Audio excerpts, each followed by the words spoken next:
Hey guys, and Merry Christmas to you all. I can't express my appreciation and gratitude for those subscribers that have stood by me this year with my ups and downs and my many edits. Before we get started, if you're new here, make sure to hit the like button and subscribe. Your support means a lot. All right, with all of that out of the way, let's talk about Revan.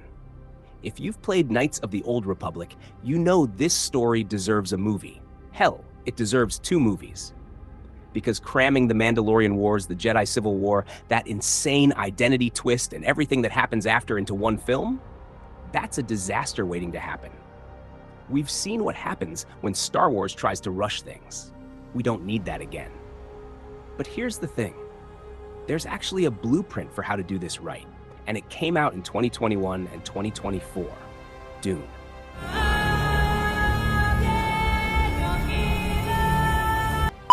Denis Villeneuve looked at Frank Herbert's absolutely massive novel and said, yeah, we're splitting this. And it worked. Part 1 built the world, introduced the characters, ended on that devastating betrayal. Part 2 cranked everything up to 11. Political intrigue, religious fanaticism, that final brutal confrontation. Neither film felt rushed. Both had room to breathe. That's what Revan needs. 2 films about 2.5 to 3 hours each. Give the story space. Let the characters sit with their choices. Don't cut the philosophy or the moral complexity just to hit a 2-hour runtime. So today, I'm breaking down exactly how you adapt Revan's story into 2 films. What goes where, what gets emphasized, and why this structure actually works. Let's get into it. Part 1. I haven't picked the name just yet, but I'm thinking about going for Elysium. So let's call Elysium Part 1. Okay, so we need to hook people immediately. And the opening shot? Revan standing over Mandalore the Ultimate, mask on, lightsaber ignited. The Mandalorian wars are over. He's won. The galaxy's celebrating. Parades on Coruscant. But the Jedi Council? They're worried, because Revan and his best friend Alec didn't just fight this war, they defied the Council to do it. And now they're out there in the unknown regions, chasing down the last Mandalorian remnants. Doing something. Here's where we start intercutting flashbacks. Show us who Revan was. A brilliant tactician, charismatic, idealistic even. He saw the Mandalorians butchering the Outer Rim and the Jedi just debating. So he acted. Thousands of Jedi followed him. But then we see the corruption. The victories get darker, the tactics more ruthless. And then, the Emperor. We don't need to explain everything, but we show it. Revan and Alec encounter the Sith Emperor in the unknown regions. Ancient, incomprehensible, powerful. They fall, completely. Cut back to present day. A few years later, Darth Revan and Darth Malak return to Republic space, but not as heroes. They found the Starforge, this ancient Rakatan factory that just pumps out infinite warships. And they're not interested in peace anymore. They want to rule. The Jedi Civil War begins, and here's what makes Revan terrifying. He's not just blowing up planets for fun. He's calculated, targeting shipyards, supply lines, leaving the Republic just weak enough to eventually submit. This isn't rage, it's strategy. That's scarier than any red lightsaber. Then everything falls apart. The Republic stages a desperate ambush. Bastila Shan and her Jedi strike team board Revan's flagship, and Malak, seeing his chance, fires on his own master's ship. The bridge explodes. Revan should be dead, but Bastila reaches him through the Force, saves him, and in that moment, their minds touch. A Force bond forms. Unintentional, permanent. She doesn't know it yet, but that bond's gonna define everything that follows. So now the Jedi Council has a problem. They've got Darth Revan, comatose, completely at their mercy. What do you do with the most dangerous Sith Lord in the galaxy? They make a choice. They erase his memories, wipe his identity, reprogram him. He wakes up thinking he's just a regular Republic soldier. No idea who he was, no idea what he did. Morally questionable? Oh, absolutely. But we'll get to that. This new Revan gets assigned to the Endar Spire, and immediately Malak's fleet attacks. The ship's going down. He escapes with Karth Onasi, this grizzled pilot who hates Revan's guts. Well, the old Revan. And they crash on Taris. You could do a whole sequence here. Taris is this massive city world stratified by class. Upper city, lower city, the undercity. They meet Mission Vow and Zalbar, fight through gangs, rescue Bastila from the Black Vulcars.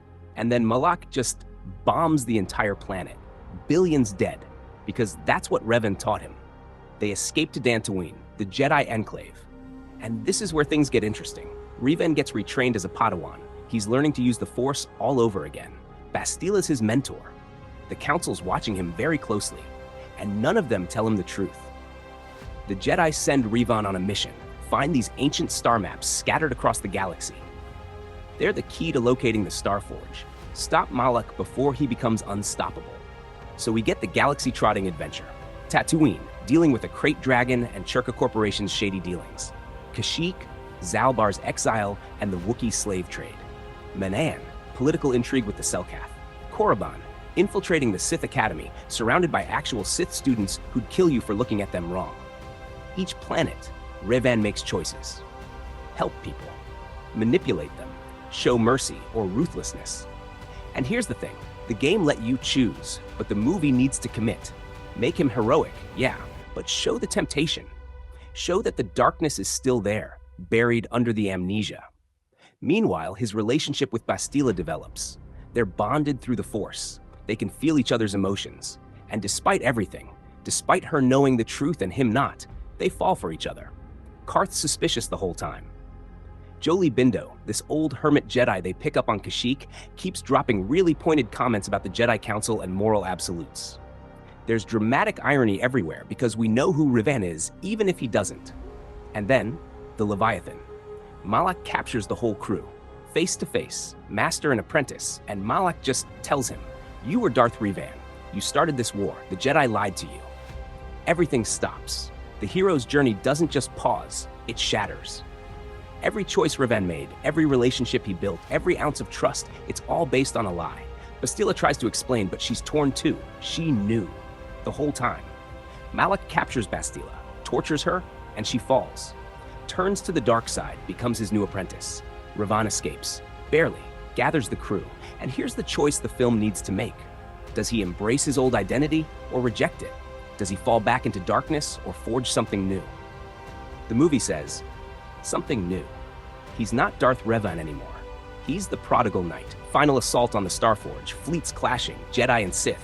Revan confronts Bastila, and instead of fighting her, he reaches through their bond, reminds her who she is, offers her a way back. She takes it, tears streaming. The dark side releases her. Then Revan faces Malak. One last duel, lightsabers flashing against the backdrop of a crumbling ancient superweapon. Malak's fueled by rage and betrayal. Revan fights with purpose. He wins. The Starforge falls into the star it orbits. The Republic fleet cheers, roll credits. But wait, post-credits. Years later, Revan and Bastila have a quiet life. A child on the way. Peace, finally. And then Revan wakes up. Nightmares, visions, the Emperor. Still out there, still waiting. He knows what he has to do. Cut to black. So here's the thing about Part 2. It's darker, weirder, more cosmic horror than space opera. If Part 1 is about identity and redemption, Part 2 is about obsession and the cost of trying to save the galaxy alone. We open on Revan and Bastila's peaceful life. He's trying. He really is. But the visions are getting worse, the Sith Emperor's presence clawing at his mind. And Revan knows that everything they fought for is temporary unless he finishes this. So he leaves. Kisses Bastila goodbye. Doesn't tell her where he's going. He heads into the unknown regions to kill the Emperor, alone, and he fails. Captured, imprisoned, for 300 years. Kept alive by Sith alchemy, his mind slowly breaking as the Emperor feeds on his memories, his knowledge. Revan becomes a tool, a battery. This part's horrifying. We're talking Sith torture on a scale we've never seen in Star Wars. Not physical, mental. Revan's identity fracturing under centuries of torment. Then, Mitra Surik mounts a rescue with Lord Scourge, a Sith Lord who's turned against the Emperor. They free Revan, barely recognizable, and attempt to assassinate the Emperor. It goes badly. Scourge has a vision of the real hero, someone far in the future, and betrays them. Mitra dies. Revan's captured again. Another 300 years in stasis. The galaxy moves on. Empires rise and fall. Revan becomes a legend, a myth. Most people don't even believe he was real. Republic forces finally free him during a raid. But Revan's not right. 600 years of torture. His mind's broken. He seizes the Foundry, this massive Rockaton space station, and starts building droid armies. His plan? Exterminate the entire Sith Empire. Every man, woman, and child descended from Sith blood. It's genocide. Revan's become the very thing he once fought. The Republic and Empire have to unite to stop him. They storm the Foundry. Epic battle. And Revan falls. Dies fighting. But here's where it gets weird. His soul doesn't pass into the Force. It splits. Light and dark. Two separate entities.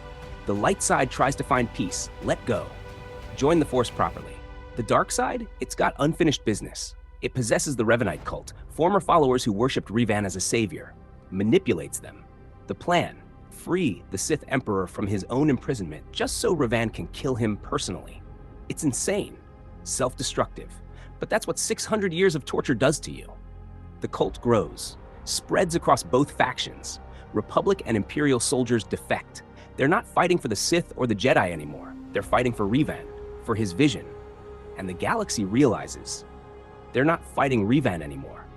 They're fighting his ghost. The climax happens on Yavin 4.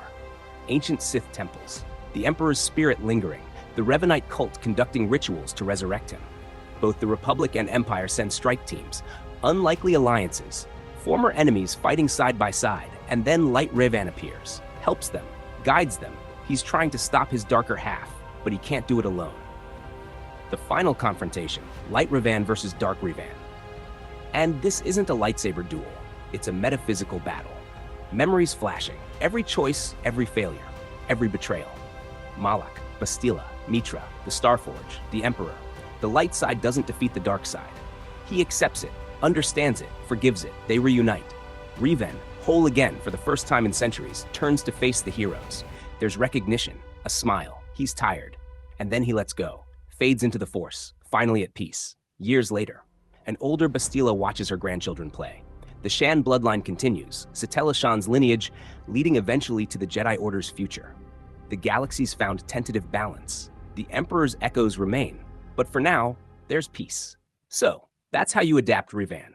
2 films, 1 hero, a complete arc from identity to obsession to transcendence. Could it happen? Maybe.